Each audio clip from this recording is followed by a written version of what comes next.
Hello guys and girls, we're back and today we are looking at Fast and Furious, the one with the stupidest name. Yeah, now this is the first one to feature the original cast, and for many this was one of the best Fast and Furious movies. For me personally, it wasn't the best or the worst. It's a good movie, but it's not that great, and it's littered with flaws and errors. So this is gonna be a good video. Strap in and enjoy. But if you do go on to enjoy this video, please leave a like and subscribe. And remember, I did like this same style video on number 1, 2, and on number 3, and we are gonna continue this all the way to the newest one, number 9. But enough plugging. Let's get into Fast and Furious 4. Which is actually Fast and Furious 3, because Fast and Furious 3 is Fast and Furious 6. Yeah, and number 6 is number 5, and number 5 is number 4, and this is actually number 3. You still with me? Good, let's get into it. So the movie starts with Dom and Letty and their new crew attempting to hijack a fuel truck. Now this black Buick Grand National has got family ties with Wolverine. Now you might think, what the hell is wrong with this Chris guy? How can a car have family ties with like a superhero? You'll see now. Like it gets damaged, but it heals. Dope ass nanotech technology. Don't believe me? Watch the scene. The trailer rams the rear of the Buick twice. Just before the second impact, we can see the rear bumper of the Buick is hanging off and the sides of the car show damage. Moments later, the car spins around and it's not damaged anymore. See, it healed. I told you, family ties with Wolverine. It's going to do it again, so just watch. Later in the scene, Dom slams his car into the side of the petrol tanker to get the coupling to break. The entire side of the car is smashed and the rear axle is seriously bent. All shots after, however, show that the car is just like slightly damaged. The axle fixed itself and all the damage is like it reversed. Yeah, this is a dope car. For me personally, if I owned this car and I had his lifestyle, I would keep it. I wouldn't get any other cars because this would save him a lot of money. You know, you don't have to fix it. It just like fixes itself. Now after this hijacking, Dom decides it's better for everybody if he like just leaves them. Anyways, 3 months go past and Dom receives a phone call from his sister Mia. Mia tells him Letty has been murdered. Now Dom is pissed off, obviously, and he starts to investigate. He's gonna find who did this. And his investigation leads him to David Park. Now, meanwhile, while Dom is doing his investigation in his way, Brian, who is now an FBI agent, is trying to find a Mexican drug lord. His search leads him to the same dude. On to the next floor. Yeah! So Brian finds this guy because of the mods on the car. Brian is told of a 240SX with an illegal mod, and he knows this is his guy. You see, it is an S15, a really nice S15, but there was never an S15 240SX.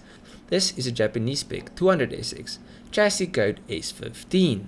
So yeah, it's not a 240, and Brian being this big car dude should know this. Dom gets to Park first. He wants to kill him, but Brian saves his life. Now Park helps Brian to get into a street race. If he wins the street race, he can work closer with Braga, the mean drug dude he's searching for. And Dom also gets into said street race. I'm not sure how he gets there because he just like hung the dude off the side of the building, but he gets into the same street race. Anyways, Brian needs a new car. He gets to choose any car from the impound lot. Now he chooses a few Skylines and a GTR. Now this movie plays out 5 years after number 1. Number 1 is set in 2001, which means this movie is in 2006. Next floor, one of the cars Brian chooses is a Nissan GTR. The first GTR that was available to purchase was in 2008, 2 years after this movie is said to have happened. So time travel, pretty dope, and it honestly won't surprise me if time travel is like a thing in a future Fast and Furious movie, because like these guys are just going crazy with the shit that happens in these movies. But I digress. The winner of the race gets closer to Braga, like I said. So in the first race there is Dom in his Chevelle, Brian in his R34, and there's also a yellow M5. Now this yellow M5 doesn't sound like it should. No, this specific M5 has got a V8 power plant. V8 has got this deep roar. This one sounds more like a straight 6.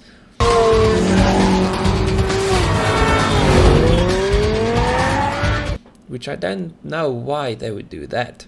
Maybe for weight reduction. Weight reduction is an important part of racing. So they like drop 2 cylinders. Anyways, close to the end of the race, the GPS says that Dom and O'Connor have a quarter mile until their destination. Now remember, they are moving in highly modified cars. These cars should do a standing quarter mile in around 11 seconds, but it takes them 48 seconds to complete said quarter mile. Dom wins the race, so he gets closer to Braga, but Brian also needs to get closer, so he gets this smart plan and he plants some drugs on one of the other dudes that is running drugs for Braga. Okay, so now Dom and Brian are both part of the team that are going to transport the drugs from Mexico to America. You with me? Yeah. During the first tunnel sequence, all the cars travel very far into the mountains. There's lots of corners. Dom notices that Phoenix drives the same Torino the mechanic described. Dom confronts Phoenix and learns that he kills drivers after the work is done, and that he himself killed Letty when she tried to escape him, and a standoff takes place. Though not before Dom creates a diversion. Dom removes the hose from his nitro oxide cylinder to fill his car with the gas, and he pushes the cigarette lighter, and it makes a big explosion, which wouldn't happen. The same flaw happens in number 1. Like, nitro doesn't make stuff explode. Nitro oxide gas will just make a flame burn like brighter. So if there was an open flame in Dom's car, it would just be a brighter flame. It wouldn't go kaboom. It's like a big flaw, and for some reason the producers of Fast and Furious think nitro is like explosive, and it's not. After this scene, Brian and Dom head back to LA in a Hummer H1 that had a shit ton of drugs on it. They hide the H1 in a police impound and steal a Subaru WRX. Again, this movie is set in 2006 and this is a 2008 WRX. So some more time traveling. Hoo-ha-hoo! Pretty cool. This movie is dope. They've got a bit of everything, diversity. Anyways, together they go to Mia's house.